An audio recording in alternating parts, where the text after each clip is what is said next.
Você tem medo de mudar? Seja de país, seja de carreira? Tem um projeto guardado a 7 chaves, mas que você não tem coragem de tirar do papel? Então vem comigo e escuta essa minha história, que eu espero que ela vá te inspirar.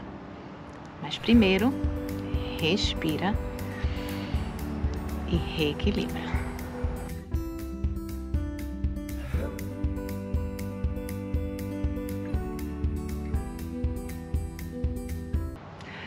Senta que lá vem a história.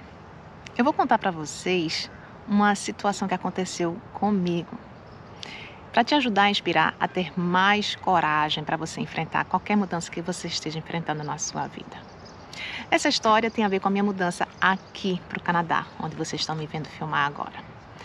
Esse projeto era um projeto que estava guardado a 7 chaves, como muitos projetos da gente fica. Em 2015, mais ou menos, eu estava morando em Recife, eu era professora universitária na Universidade Federal de Pernambuco e já tinha uma certa estabilidade, já estava lá há mais ou menos 10 anos na universidade. Para quem olhava de fora, parecia que estava tudo absolutamente perfeito, né? Tinha uma rotina das minhas filhas indo para a escola, família por perto, uma empregada de confiança, tinha o meu trabalho, tinha estabilidade financeira, morava num apartamento próprio, num bom bairro, um bom casamento, filhas saudáveis. Então, para quem olhava de fora, minha vida era absolutamente perfeita. Mas acontece que eu tive uma experiência no trabalho que foi uma experiência que me marcou muito e que foi o início, o pontapé de toda a transformação que começou a acontecer, que me levou a chegar até aqui. O que aconteceu foi o seguinte: eu estava trabalhando como coordenadora do curso de hotelaria da UFPE, era minha segunda gestão, e eu tive a sorte de receber uma comissão de avaliação do MEC. Quem é professor, quem já teve cargo de coordenação, sabe como é uma experiência estressante, porque a gente passa 6 meses, pelo menos, trabalhando com documentação, com organização de uma série de coisas. E foi um trabalho muito árduo, muito intenso para mim, para a minha vice-coordenadora, para o secretário do curso e para uma série de professores que estavam nesse processo com a gente. Então foram 6 meses muito intensos. Até que a gente finalmente, mais ou menos em outubro de 2017, a gente recebeu essa comissão de avaliação. E depois dessa semana de avaliação, mais ou menos 7 dias que eles ficam com a gente, eu fiquei simplesmente afônica, gente. Eu fiquei completamente sem voz. Eu não conseguia nem sequer dar o feedback da reunião, na reunião que a gente teve pós-visita. E diante da situação, eu acabei pedindo para o meu chefe uns dias de folga e conversando com meu marido sobre que folga como é que eu poderia na prática tirar essa folga, porque não adiantava eu parar de estar na universidade e ficar em casa coordenando as meninas, levando para a escola, porque de toda forma eu ia estar continuando a falar. E a minha otorrino, que eu fui verificar, ela disse: Juliana, você não tem fisiologicamente nada que comprometa. Você teve algum estresse? Porque a gente sabe que isso pode estar por trás dessa causa, de você ter ficado afônica, ou seja, completamente sem voz. E aí eu contei para ela, né, o que é que tinha acontecido na semana anterior. E ela disse: então a minha recomendação é que você converse com seu chefe e você tire alguns dias de repouso, você fique absolutamente sem falar. Se você puder, inclusive, não ficar no espaço da sua casa, já que você tem filhos, seria o ideal. E aí, juntando esse feedback da minha otorrino, conversei com meu marido, e aí foi quando a gente chegou numa ideia. Bom, vou então para Boa Viagem, que é uma praia lá em Recife, que é a principal praia da cidade. Fiquei no hotel e tirei 2 dias de folga. Fiquei completamente desligada do trabalho, completamente offline, sem computador, sem celular, para poder tentar me desconectar nesses 2 dias. E aí, quando estava no segundo dia desse meu retiro, digamos assim, desse meu detox, eu simplesmente fui para a praia no segundo dia. E quando eu estava na praia, eu estava tomando uma água de coco, literalmente com o pé na areia. E quando eu estava tomando uma segunda água de coco, eu simplesmente olho fechado, relaxando, sentindo a brisa do mar, respirando fundo, pensando sobre toda a experiência que tinha passado, os aprendizados, o que é que eu precisava deixar para trás, né? O que é que eu precisava deixar para trás para que eu pudesse me recuperar e restaurar a minha saúde, me reequilibrar. Eu escuto uma voz. Era um assalto. Um rapaz chegou de bicicleta e disse: passa o celular, passa a carteira. Gente, eu não acreditei. Eu abri os olhos devagar, olhei assim para cima, para o rosto dele e disse: como? Realmente eu não estava acreditando naquela cena ridícula que eu estava passando. Eram umas 7 horas da manhã, gente passando na praia com um cachorro para lá e para cá. E aí eu literalmente disse como, porque eu não estava realizando, eu não estava percebendo o que é que estava acontecendo ali na minha frente. E aí ele disse: você não está entendendo o que está acontecendo? Não é um assalto. Passe o seu celular, passe a sua carteira. E aí eu disse: querido, estou sem carteira e sem celular, justamente porque a gente não se sente tão seguro de trazer isso para a praia. Eu só tenho os R$ 10 que eu vou dar de troco para o rapaz do coco. Na verdade, eu estava tomando essa segunda água de coco para não precisar de troco, porque ele não tinha. Não era nem para eu estar mais aqui. Fiquei pensando cá comigo. E aí ele disse: não, então passa o que você tem. Bota aí a sua roupa, balança aí que eu quero ver se você realmente não tem nada guardado. Não tinha, dei os R$ 10 para ele. E aí ele disse: me dê a sua aliança. E aí eu dei a aliança. Até hoje eu uso uma aliança que foi dada por um amigo meu, Alexandre, também professor lá do departamento. E eu lembro que na época eu disse, só abrindo um parênteses, eu disse: Alexandre, eu quero a aliança mais barata que você tiver na loja da sua família, porque eu não quero gastar dinheiro com aliança mais não. Estou traumatizada, não quero nada de ouro, não quero nada com brilhante, não quero nada com nada. E aí, fechando parêntese, eu nessa situação, por incrível que pareça, eu estava calma na hora, consegui manter a calma. E aí eu entreguei o que tinha que dar. Eu lembro que nessa hora de eu pegar a aliança, ele disse: eu quero a outra aliança também.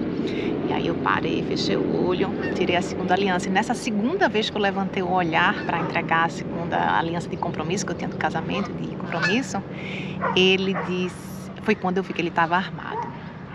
Foi uma cena muito rápida, microsegundos. Quem já passou por um assalto sabe que às vezes são cenas rápidas, mas são imagens que parece que a gente tira uma foto, fica guardada na memória da gente. Só de contar isso pra vocês, eu lembro exatamente da cena e da imagem que ficou na minha memória.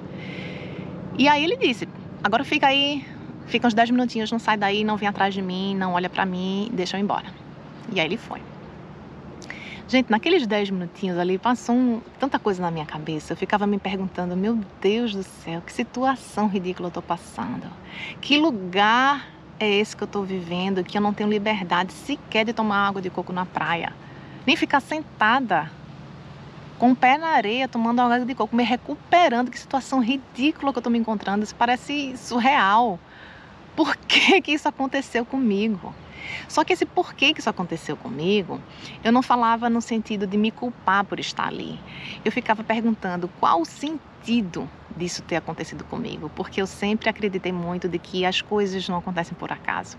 E ao invés de eu entrar num looping ou no ciclo de me culpar, eu entrava no ciclo de me perguntar que tipo de lição Deus estava querendo me comunicar, que mensagem Ele queria passar para mim com aquela experiência.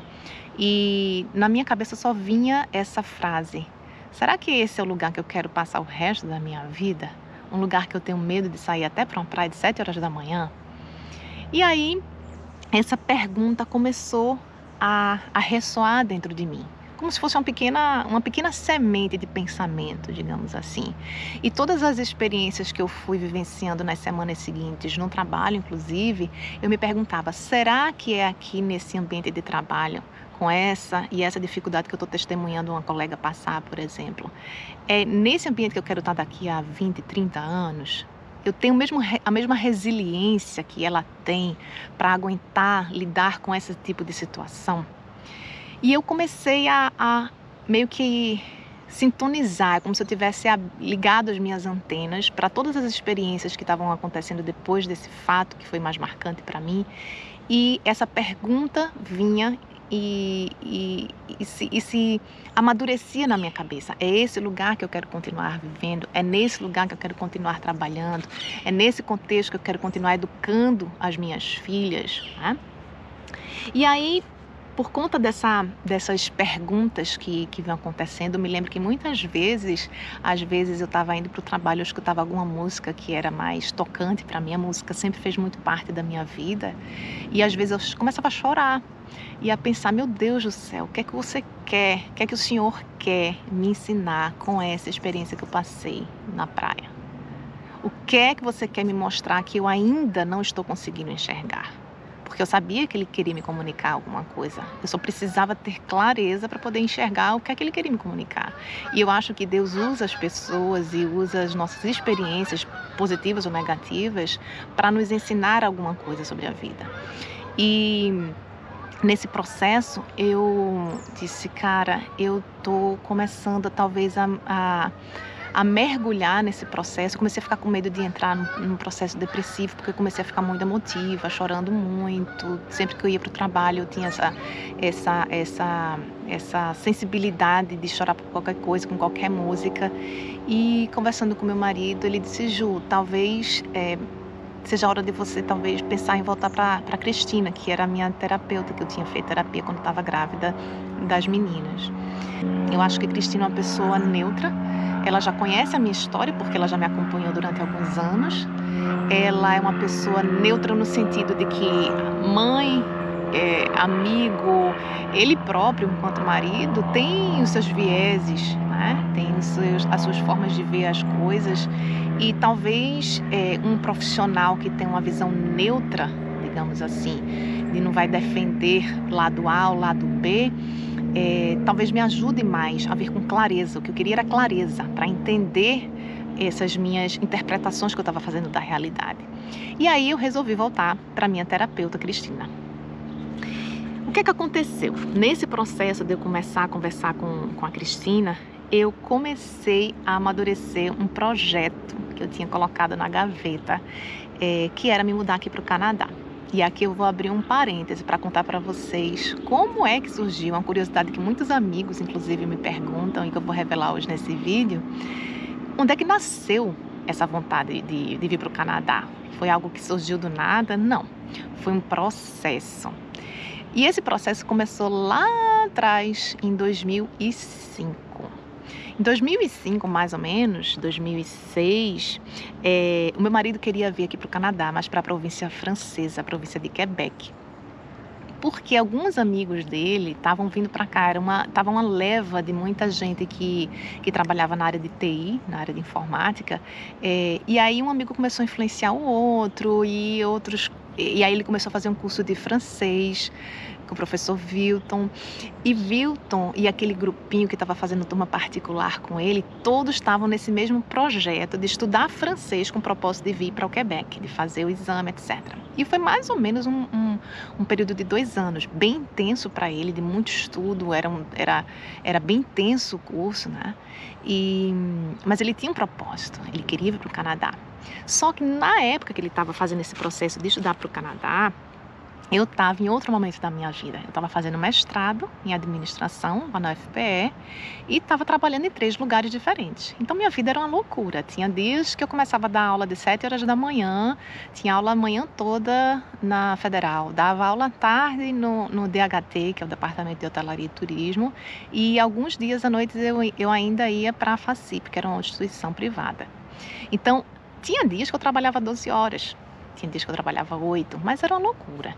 E em função disso, eu acho que eu não estava na mesma vibe, eu não estava na mesma intensidade que ele, que estava mergulhado nesse processo do francês. Eu já tinha feito 3 anos de francês na escola técnica, porque eu estudei turismo, já tinha feito um curso extra de francês também durante a universidade, então uns 4 anos de francês. Então eu não estava mergulhada nesse processo de ter que estudar francês, eu só sabia que eu tinha que me preparar um pouco para a entrevista em São Paulo depois do processo de aplicação.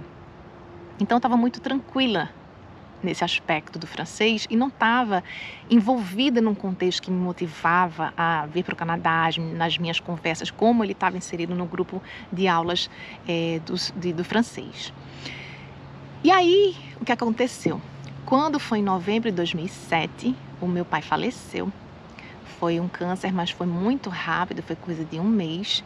E nesse processo de perder o meu pai, de também adiar a finalização do mestrado, porque eu estava bem na reta final.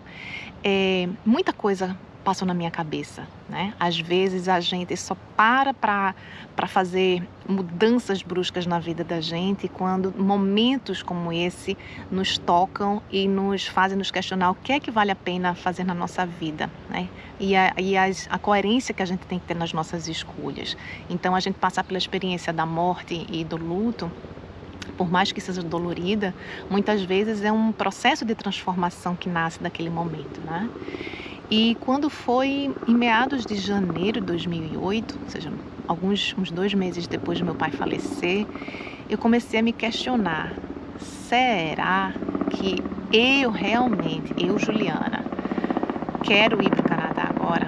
Será que isso é mais um projeto do meu marido que eu estou dizendo sim, mais para agradá-lo, mais para acompanhá-lo, para incentivá-lo? Ou será que realmente eu não quero ir?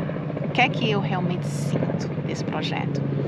E aí eu comecei a observar também o contexto, conversar com algumas pessoas que estavam na rede federal de ensino. E muita gente dizia: Juliana, preste atenção, a gente está na época de ouro de expansão das universidades federais.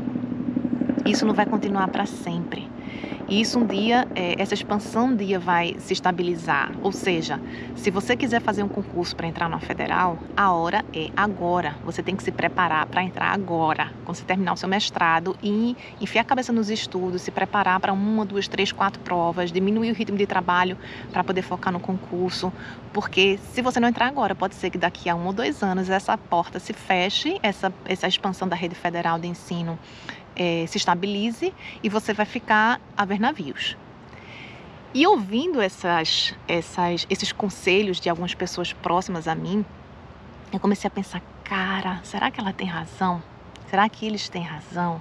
Será que eu estou perdendo a chance de ouro de entrar na universidade? Será que tudo isso que eu me dediquei, de trabalhar 12 horas por dia, 3 faculdades diferentes, fazer um mestrado, quem fez o mestrado sabe como é pesado, é difícil, você não tem sábado, domingo, feriado, é deadline, é artigo, etc. E eu fiquei pensando: gente, será que eu quero deixar isso tudo para trás, de que eu estou me esforçando nos últimos 2, 3 anos para recomeçar tudo do zero no Canadá? Porque na prática era isso que ia acontecer. O meu mestrado em administração talvez me ajudasse em alguma coisa, mas eu não teria chance de começar a carreira como professora aqui. Eu pesquisei na época, eu precisava ter no mínimo um doutorado para poder me qualificar a ser uma professora universitária aqui. Então não era tão simples assim. Para eu entrar no programa de doutorado, eu tinha que me preparar, eu teria que estudar, eu teria que voltar a fazer artigo para me submeter, concorrer em pé de igualdade com outras pessoas, né? E para conseguir me qualificar para entrar no programa de doutorado e depois de 4 ou 5 anos de doutorado, me qualificar para tentar uma vaga como professora. Então, no momento que eu estava no Brasil, eu estava na boca do gol para estudar e para entrar no momento propício. Enquanto aqui, eu teria que recomeçar. E aí todo esse processo de refletir sobre a minha vida, as minhas prioridades, as minhas escolhas com a morte do meu pai e com esses insights que as pessoas foram dando, junto com um burburinho de pressão para terminar a tese, prazo de entrega até março para fazer a defesa, todo esse caldeirão que ficou na minha cabeça lá em 2007, final de 2007 para início de 2018, me fez ter coragem para ter uma conversa com meu marido. Mesmo ele, depois de 2 anos estudando intensamente francês, eu tive coragem de um dia chamá-lo e dizer: Dé, eu não estou com certeza se eu realmente quero ir para o Canadá. E aí eu comecei a conversar, aquelas conversas, sabe, gente, que você começa de 9 horas da noite e vai vara a madrugada. Então, essa conversa para a gente foi super importante, super marcante, né? Eu tenho a sorte de ter um companheiro que me escuta, que está aberto a ouvir, né? o que eu tinha para falar, o que é que eu estava sentindo. E depois de muitas horas de conversa, ele acabou dizendo: Ju, esse projeto não pode ser só meu. Esse projeto tem que ser nosso, porque a gente tem que pesar tudo que a gente vai perder, tudo que a gente vai ganhar. Se você não está certa de que você quer esse projeto para você também nesse momento, é melhor que a gente não vá. E a gente já estava numa fase assim, de já ter aplicado. Eu lembro que a gente já estava com perspectiva de agendamento da entrevista em São Paulo para poder finalizar o processo de submissão, tá? Então a gente já estava submetendo o processo, na verdade, já estava correndo, né? Só faltava uma ou duas etapas para finalizar.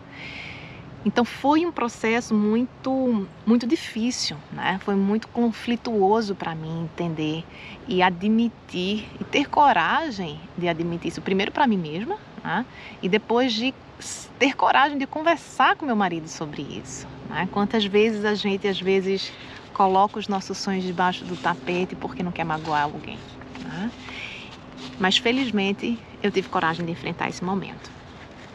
Fechando esse longo parêntese de como surgiu a primeira sementinha de eu querer vir para o Canadá, 10 anos depois, naquela visita do MEC que eu contei para vocês no início do vídeo, em 2017, todo esse projeto Canadá voltou à minha mente. Lembra que eu falei da pergunta que eu me fazia de: será que eu estou morando num lugar que eu quero passar o resto da minha vida?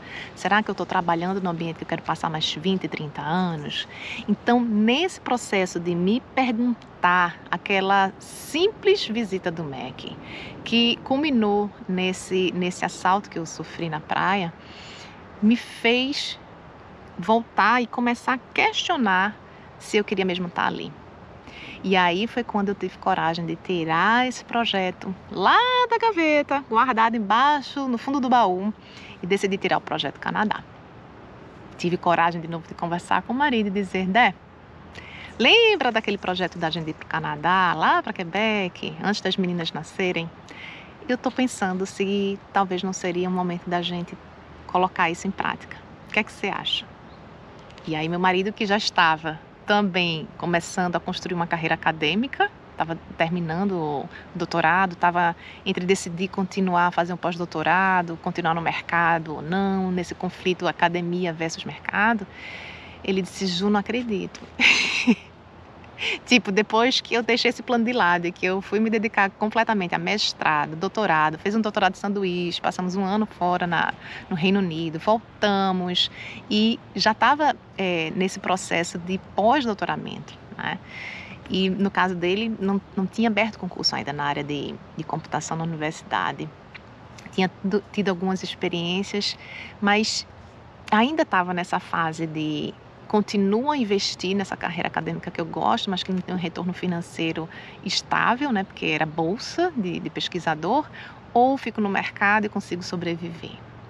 E aí, nesse processo todo, a gente começou a dar o start nesse processo de vir para o Canadá. Começamos a pesquisar algumas alternativas, primeiro para Quebec, achamos uma empresa que estava fazendo seleção para profissionais da área de TI para vir para uma cidade aqui chamada Winnipeg.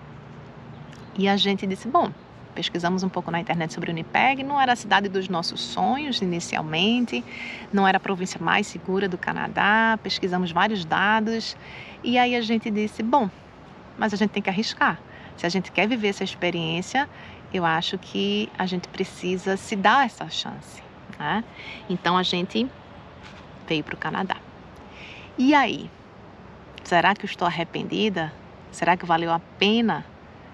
A resposta é: primeira coisa, a vida aqui não é perfeita. Do mesmo jeito que no Brasil não é perfeita. Então, se você está achando que mudar de país, mudar de carreira significa que você vai sair de um lugar terrível para um lugar dos sonhos em que problema nenhum vai chegar a você, isso é uma ilusão.